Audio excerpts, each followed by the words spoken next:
welcome back to the channel. I'm Stacy and you're watching Pop Culture Time Machine, where we hit rewind and relive the legendary, the cringy, and the unforgettable moments that happened this very week, way back when.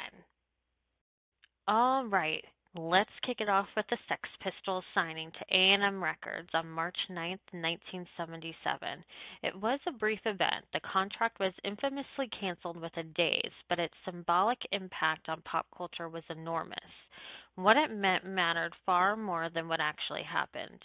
Until that moment, punk was seen by much of Britain as a fringe, dangerous subculture, anti commercial, and anti establishment, something the music industry didn't know how to control. By signing the Sex Pistols, a major label publicly legitimized punk, even if briefly. It showed punk wasn't just a youth nuance, it was economically and culturally unavoidable. The public signing outside A&M's office with the band drunk, swearing, and behaving badly made this collision visible. Corporate music culture versus total cultural rebellion. The pistols were dropped within days after for violent incidences, public obscenity, and pressure from staff and press. This exposed a key truth. Major labels wanted punk's energy, but not its reality. Pop culture learned that rebellion could be marketed only up to a point. True nonconformity was still unacceptable when it threatened norms. This tension had repeated ever since, with grunge, gangsta rap, rave, drill, etc. The A&M episode helped frame the Sex Pistols not just as a band, but as a moral panic, a symbol of social breakdown, youth unemployment, class anger, post-imperial Britain. Media coverage treated them less like musicians and more like public enemies, proof that traditional British values were under attack. This amplified punk's meaning. Punk wasn't just music, it was social commentary. Before punk, signing to a major label was success. After punk, authenticity became a moral issue. Selling out became a serious cultural accusation. The Pistols, paradoxically, signed a major deal, then proved they couldn't be assimilated. This contradicted became central to pop culture debates about art versus commerce, rebellion versus visibility. Even though the deal failed, it validated punk as newsworthy. It encouraged other labels to sign punk and post punk acts. It inspired thousands of young people to start bands. The message wasn't be successful, it was you can disrupt the system just by existing loudly enough. The A&M signing meant punk had forced its way into the public sphere. The music industry's control was exposed as fragile. Youth anger, class resentment, and anti authority sentiment were now pop culture issues. So the idea of authentic rebellion became central to how music was judged. Let's not forget those iconic films like Captain Marvel, which on March 8th, 2019, making history matter to pop culture less because of box office numbers alone, and more because of what it normalized, challenged, and exposed in a global entertainment system. Before Captain Marvel, female led superhero films were treated as risks or exceptions. Studios often used past failures as justification for avoidance. Captain Marvel was the first female led film in the Marvel Cinematic Universe. Earning over $1 billion globally, it was positioned not as a niche film, but as a pillar of the MCU narrative. Pop culture shift, a woman led action film no longer needed to justify its existence. Can a woman carry a franchise? It stopped being a serious industry question. Unlike earlier firsts, Captain Marvel was embedded in a massive franchise rather than standing apart. That was essential to Avengers Endgame storyline. It positioned a woman as one of the most powerful figures in the universe. This mattered because representation wasn't symbolic, it was structural. Visibility came with narrative authority, not just screen time. The pop culture lesson here was inclusion matters most when it's central, not supplemental. The backlash surrounding Captain Marvel became the film was even released was itself culturally revealing. Review bombing attempts, online campaigns framing the film as political, disproportionate scrutiny of Brie Larson's comments.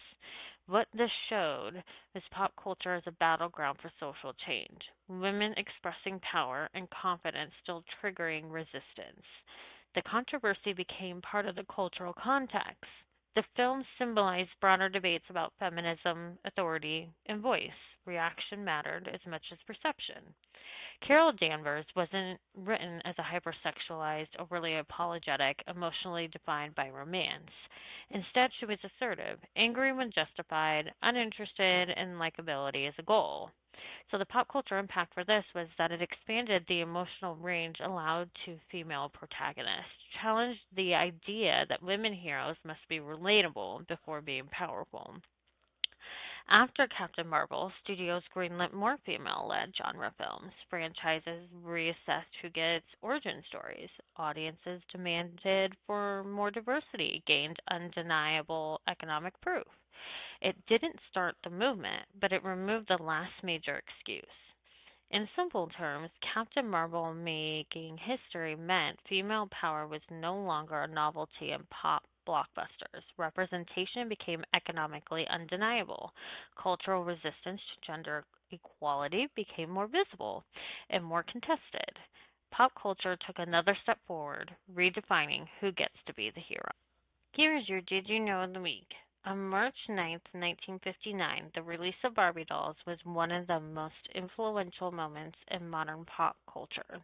Barbie didn't just enter the toy market, she reshaped ideas about childhood, gender, aspiration, and identity for generations. Before Barbie, most dolls were baby dolls. Girls were encouraged to rehearse motherhood and domestic roles. Barbie was an adult woman, not a baby. It allowed children to imagine futures beyond caretaking. The pop culture shift here was that play became aspirational, not imitative. Childhood imagination expanded toward identity and possibility. But Barbie introduced a glamorous, fashion forward, independent female image. It established a visual standard of beauty that became globally influential, sparked ongoing debates about body image, consumerism, femininity, race, and representation. Barbie became both a role model and a lightning rod, a mirror of society's values and anxieties. So Barbie wasn't just a doll. She had clothes, houses, cars, careers, friends. She existed in a complete branded universe. This changed pop culture by transforming toys into a narrative ecosystem, setting the template for franchises like Star Wars, Marvel, G.I. Joe, and Disney princesses. Modern intellectual property driven culture traces back to Barbie. So, over decades, Barbie gained careers such as astronaut, doctor, CEO. She also diversified racially and culturally, evolved with feminist movements. This mattered because pop culture became responsive, not static. Mass market icons had to evolve alongside society, so Barbie functioned as a cultural barometer of progress and resistance. Barbie proved girls' interests were commercially powerful. Female centered products could dominate global markets. In pop culture consequence, the female consumers became visible and valued. Gendered marketing became a defining feature of mass culture, and the release of Barbie meant childhood imagination shifted from caretaking to self concept. Beauty ideals became globally standardized and contested. Toys became cultural franchises, and feminine identity became a major economic and cultural force. And that's your nostalgic rewind. This week in pop culture history gave us everything. What's your favorite throwback moment? Let me know in the comments below. Don't forget to hit that like button, subscribe, and ring the bell so you never miss a ride in the pop culture time machine. Until next week, stay nostalgic, stay fabulous.